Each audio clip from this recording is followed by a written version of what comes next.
I talked to Steve and I got a chance to start working with Steve and talking to Steve a lot. And I did realize that not only was I wasn't grateful for what I had, I wasn't ungrateful. I just was like entitled, like, oh, I should have these things.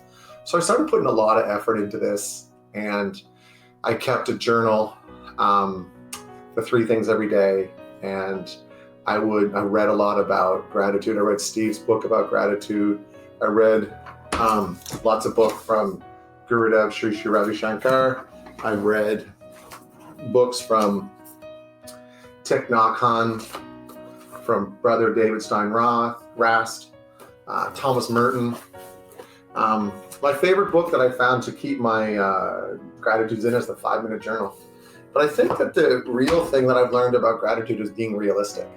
Is like, I can be grateful, but also experience different emotions, you know? And there's going to be things that have happened in my life that I'm not that happy with. And there's going to be things that happen that I'm super happy about.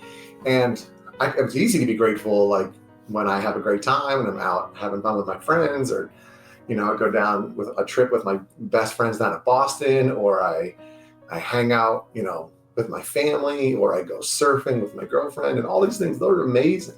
But it's not the best when I get hit with like a $1,000 bill for my car, or one of my best closest relatives has something happen to them, where they have a health issue, or some dear friends separate, they get divorced, all these things. And what I've learned about gratitude is that it's an evolution, and that it's not just like, oh, I just am grateful all the time. But if I put the effort into it, like going to the gym or anything, it's accumulative over time.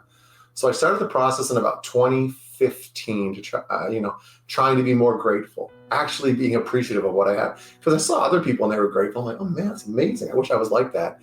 Then I go back, but I should have this, and I should have this, and I should have this.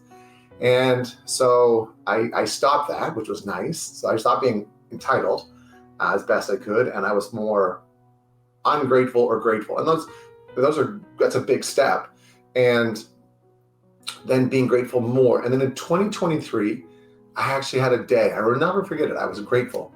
I was like, oh my God, I was grateful for water and the shower and the toilet and my clothes. And I had a job, and I had money, and I had a car, and I have friends, and I have a great relationship, and I have a spiritual teacher who I love. And probably the greatest gift of my life right now is my relationship with my father.